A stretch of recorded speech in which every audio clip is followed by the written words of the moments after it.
My real objection to Mulvaney is he was yesterday saying how if there is a bad impact on New York, that's New York's fault.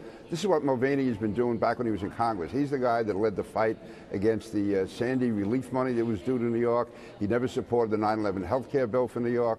And now he seems to use every opportunity to take shots at New York. We've been subsidizing Mick Mulvaney and his constituents for years, and now he's using this opportunity to screw us. Oh, don't mess with New York Congressman Peter King. Doesn't mince words when asked how he feels about Mick Mulvaney and about this bill. The war of words that is continuing tonight over the tax reform is heating up. Here's a live look. It's kind of empty there. One man standing at the moment, but Republicans are doing what all members of Congress are sent there to do. They're working on a bill on Capitol Hill. One of the major sticking points for Congressman King and for many others is the loss of state and local tax deductions, which could cost residents a lot more money. Moments ago, I spoke exclusively with the OMB director from the White House, Mick Mulvaney. Director Mulvaney, thank you very much. It's great to have you here tonight.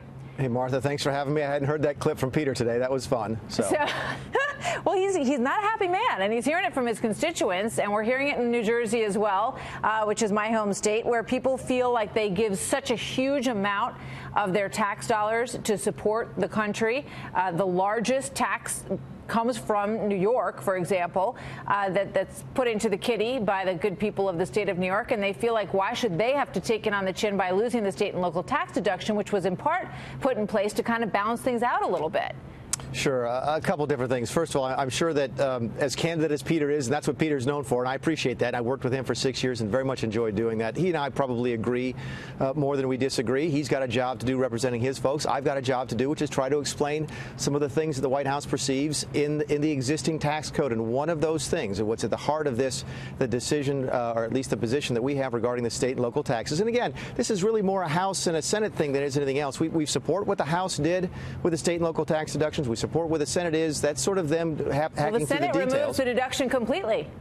But here's the policy behind it, which is if you live in New Jersey and I live, let's take South Carolina out of it for a second, move me to Kansas, another low tax state. You live in New Jersey, I live in Kansas, and if everything else about our life is exactly the same amount of money, same type of house, same type of car, same number of children, shouldn't we pay the same amount to support the federal government? I think you could make the case that you should, that all other things being equal, we should pay the same amount to support the federal government, the defense of the nation, all the things the federal government does. And the state and local tax deduction has sort of warped that over the last couple of years to the point where states, your state, New York, have been able to raise their state and local taxes higher than they might otherwise have been able to because folks have thereafter been able to deduct that before they pay their federal taxes.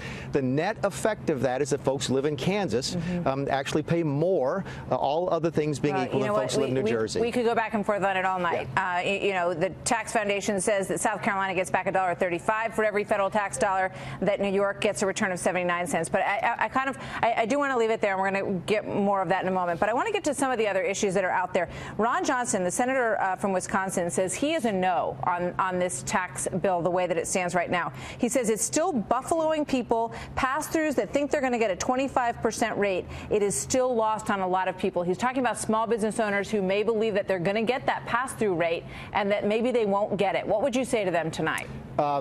Same thing we've been saying from the very beginning. The treatment of the pass-through entities, S corporations, LLC partnerships, is probably the last biggest substantive stumbling block that we have to deal with. The House chose to deal with it in a certain way.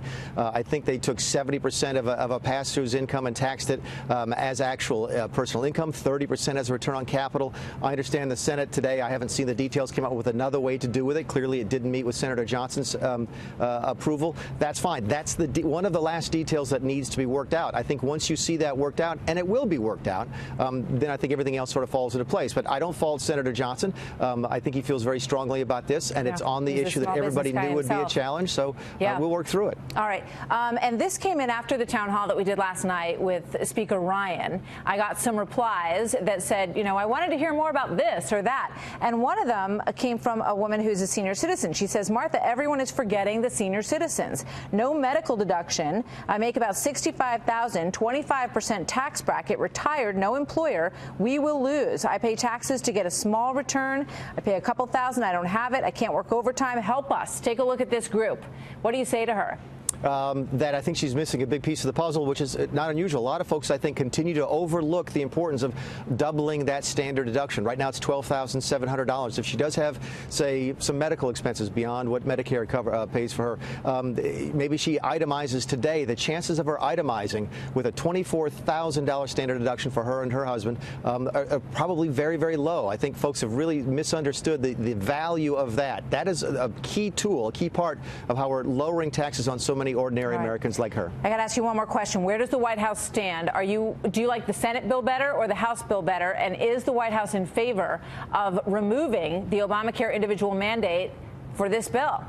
Yeah, I'm not dodging the question. I'm being consistent with what we said from the beginning. Both the House and the Senate bill do what we've asked, which is ordinary Americans will pay less, and it will be simpler for them to pay, and the corporate tax comes down. Both bills do that, so we support both of those things. When it comes to dealing with the Obamacare repeal mandate, the individual mandate repeal, if it makes it more likely for the bill to pass with that provision in there, we are for it. If it makes it less likely, or more likely by taking it out, we're for taking it out. We're interested in reforming taxes. I'm about to talk to Peter King, and I just want to ask you very briefly, you could lose as many as 22 congressmen over this issue of the SALT tax. Are you willing to do that? Listen, I hope not. Again, I think the House figured out a way to work it through to where they could pass it out of their chamber. The Senate's going to deal with it differently, and then they're going to go to conference to try to work out those differences. This is the way that tough law gets made. It just hasn't happened in a long time, which is why so many folks are unfamiliar with it. But these things get worked out. Well, that's why it's so hard to get tax reform done, but we're going to get it done. That's very true. It's been a long time since Americans have watched this in real time, back and forth as legislation is put together. Director Mulvaney, thank you so much. Great to see you tonight. Thanks, Martha.